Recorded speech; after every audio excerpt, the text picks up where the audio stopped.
Thank you, Dr. Cuffari, for being here. I recognize myself for 5 minutes for questioning. Inspector General Cuffari, I'd like to clarify for the record that you and I have been working together since 2019 pretty closely, have we not? We have had many telephone conversations and back during the horrible COVID era, we had virtual meetings, and we've had many personal meetings, have we not, good sir? Yes, sir. Right. So let me clarify for the American people watching that in all of my interactions with the federal government, there's been I've had hundreds and hundreds of interactions with men and women that were embedded and serving within the executive branch. So a very small handful of those individuals that I came to understand and know I could have absolute confidence in. And at the top of that list is Joe Cuffari.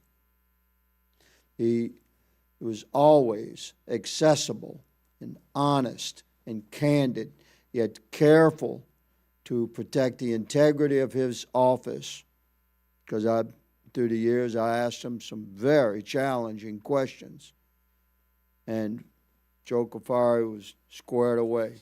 He's here today.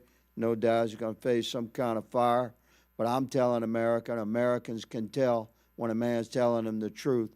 Joe Cuffari is squared away, and he's an honest and dedicated man. So when I ask you, Inspector General Cuffari, are you personally invested in helping the federal government identify, locate, and rescue these scores of thousands, hundreds of thousands of missing tender-age children in our country?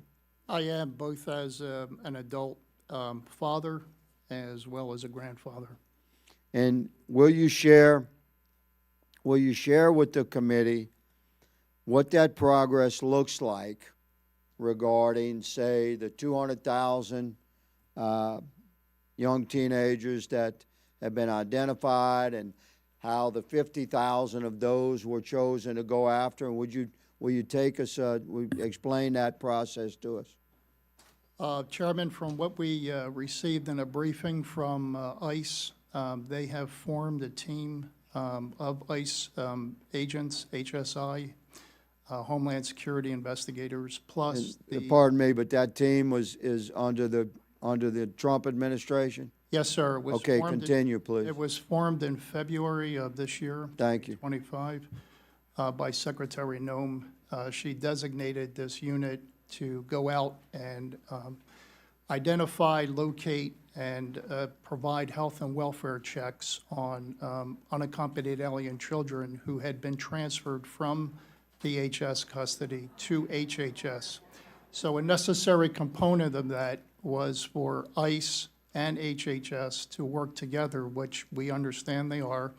They are also working with other federal law enforcement agencies like the FBI and the U.S. Marshal Service to go out, and they are selecting a group of 200,000, round numbers, of unaccompanied alien children.